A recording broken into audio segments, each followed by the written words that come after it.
बच्चे और बच्चियों, जो भी ऋषि मुनि योगी अवतारी शक्तियां पीर पैगंबर जो भी आए, उन्होंने सब ने आगे मुर्शिद को गुरु को रखा। एक कदम भी बगैर गुरु के नहीं चल सके, बगैर मुर्शिद के नहीं चल। जब उनका ये इतिहास है तो आप क्यों उसको छोड़ते हो? उसको पकड़ लेना चाहिए। इस देश में तो उन्हीं महान आत्माओं की जरूरत है, लेकिन महान आत्मा न मिले तो आप क्या कर सकते हो? उसके लिए गोस्वामी जी ने महाराज ने कहा, अंधा गुरु और बहरा चेला और होए नरक में ठेलम ठेला। गुरु सिख अंधे बधिर का लेखा, एक नहीं सुने एक नहीं देखा। हर शिष्ट जन शोक ना रही, सो गुरु घोर नरक में पड़े। अब वो बात तो कभी मिथ्या नहीं हो सकती, वो तो सत्य है, यानी अटल वचन है। उन्होंने तो अपना फैसला कर दिया, लेकिन आप क्या सोच रहे हो? आपको भी तो ये समझना चाहिए कि वो कहते क्या है। एक सुनता एक नहीं देखता, तो कहां ले जाएगा? और फिर यह है कि जो उसने अपने सिर पर पाप दोनों में लाद लिया, गुरु भी बन गया वो भी लादे, और शिष्य बन गया वो भी, तो एक दूसरे का हरण नहीं हो सकता, तो कहां जाएगा? इसलिए सबने आगे कदम आगे रखा है गुरु। और संतों महापुरुषों के पास तो गुरु की महिमा ही है। वो तो बगैर गुरु के किसी को मानते ही नहीं है। वो तो यहाँ जमीन पर गुरु ही मानेंगे और बाकी सबकी पूजा करते हैं, सबकी आराधना करते हो, सबसे मिलते हैं, लेकिन सर्वप्रधान वो गुरु जो यहां से वहां आता और जाता है, उसी जिसकी आंख है, जिसके कान है, और जो उसको प्राप्त कर चुका है, जो उसके पास आता जाता, उसी का नाम गुरु। वो हाड़ मास नहीं होता, वो नूर का प्रकाश का खजाना है। वो हाड़ मास नहीं है कि जैसे समझते हो कोई दाढ़ी वाला होगा, कोई कपड़े वाला हो, नहीं, ये सब कुछ नहीं। वो तो नूर का खजाना।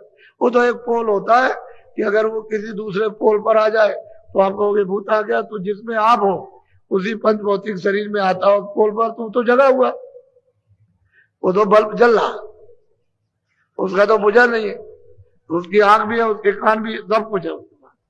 तो ऐसा अगर मिल जाएगा तब तो बाहर आपका उतार लेगा और आपको रास्ता दिखा देगा। बाहर भी उतारेगा, रास्ता भी बताएगा, और फिर आंख भी खोलेगा, कान भी खोलेगा, और फिर उसको पकड़ाएगा और चढ़ाएगा भी, सब मदद करेगा।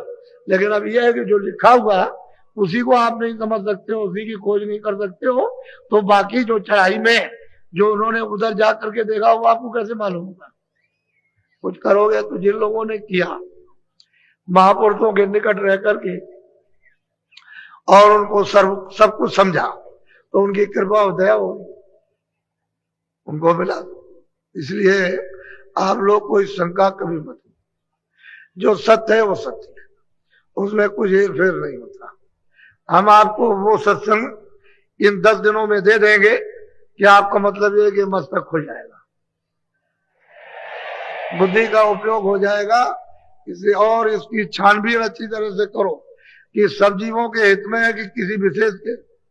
सब जीवों, जितने भी मानव शरीर में, ये इंसानी जिस्म में जितने भी रूहे जीवात्मा, सबके लिए, किसी एक के लिए नहीं। तो ये नहीं कोई कह सकता है कि भाई मेरे साथ कोई भेदभाव और घृणा का कुछ अंश रखा, घृणा का या कोई अंश, उससे कुछ नहीं। जैसे जब नहाने जाते हो आप, तो वो थोड़ी कहता है कि तुम बड़े पापी हो, चढ़ा लो।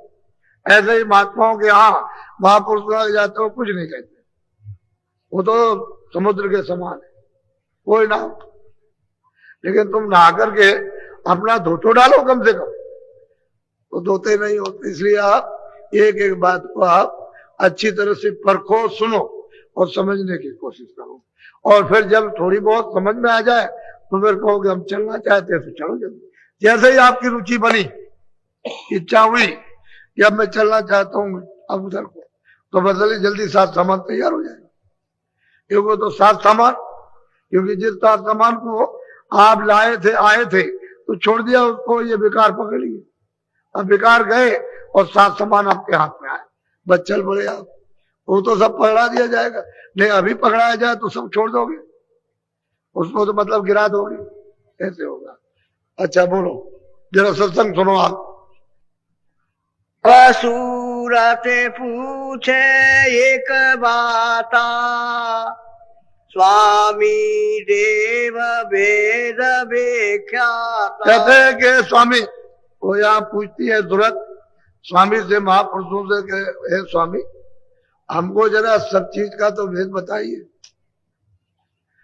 नहीं भाई, ये रचना जो हुई इसमें जो चीज फंस गए आकर के, तो ये भी हमको बता दीजिए, और इससे अलग है वो भी जरा खुला